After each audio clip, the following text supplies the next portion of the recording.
The night train set me down in Brackett Cove like a coin dropped into a well. Quick splash, long echo. Fog licked at the platform lights. I had one suitcase, my mother's old brass key tied with a blue ribbon, and a promise to my sister that I'd be in and out by morning. Sell the cafe, sign the papers, take the next train home. Neat, bloodless, like cutting a thread. I walked the 6 blocks to the waterfront with the key sweating in my palm. The cafe looked smaller than memory, its windows wavery with seaside grime, the hand-painted sign, Harbor and Hearth, still listing to the right. I pressed the key into the lock and felt the familiar resistance, the grudging give. Inside, the place smelled like dust and cinnamon. Chairs were upside down on tables, as if the room had tried to fold itself away. A note waited on the counter, pinned beneath the chipped sugar jar. Big letters, blunt pencil. Leave before dawn.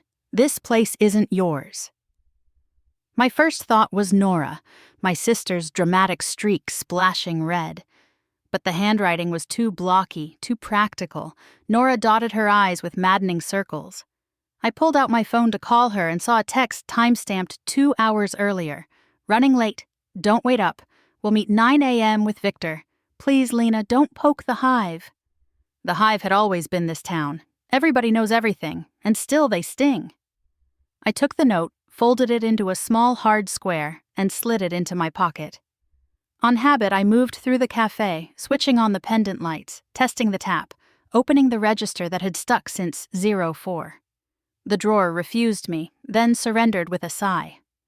Inside, not cash, just a torn ledger page, edges flared like petals, numbers scissored mid-column. A smear of blue ribbon glue clung to the corner, the same shade as my key. Fine, I said to the empty room. I'll stay. I slept an hour on the banquette with my coat over me, then brewed coffee thick enough to stand a spoon. Rain began just before 3, soft at first, then shouldering hard against the glass. The cafe seemed to draw a breath. The sea muttered in the walls. In the office I found the old safe, a knee-high steel cube our mother called the anchor. The key on my ribbon didn't fit it, it was for the front door. But the torn ledger page itched at me. I held it under the desk lamp. A column of dates, then a series of initials I didn't recognize, and in the margin a small star in blue. Same blue as the ribbon glue. I checked the counter's underside where we used to tape cash. Nothing. I wrapped the wood anyway. Hollow. A false panel gave when I pressed the star. No, not a star. A flower with 5 clipped petals. Inside, a velvet pouch. I poured the pouch onto the desk. Receipts, a brass tag H&H 17, and another key. Shorter, square-shouldered, stained faint blue. I slid it into the anchor. The lock turned like a thought finishing. No money, just 2 ledgers and a contract stapled to the back cover. The buyer's name jumped. Victor Hale. Closing at 9 a.m. Contingent on all records reconciled. A light moved across the front windows. I killed my lamp. Footsteps stitched the rain. A silhouette paused at the door, tried the handle, then bent to the keyhole, listening. The bell didn't ring.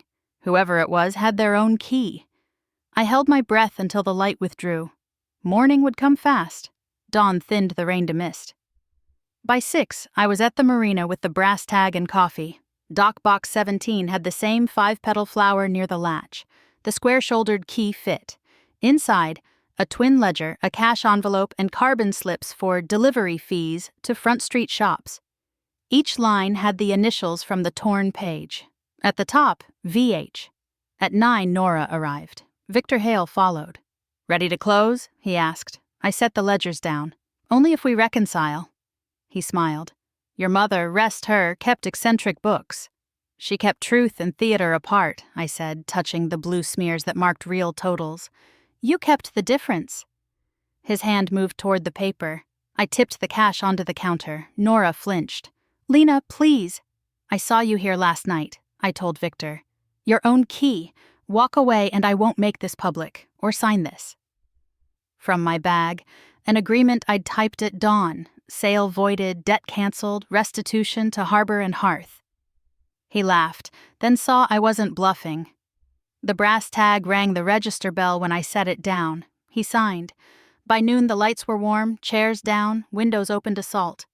Nora cried into a dish towel. I brewed 2 cups and pinned the warning note above the office door. I didn't take the train. The hive still buzzed. Now the queen was me.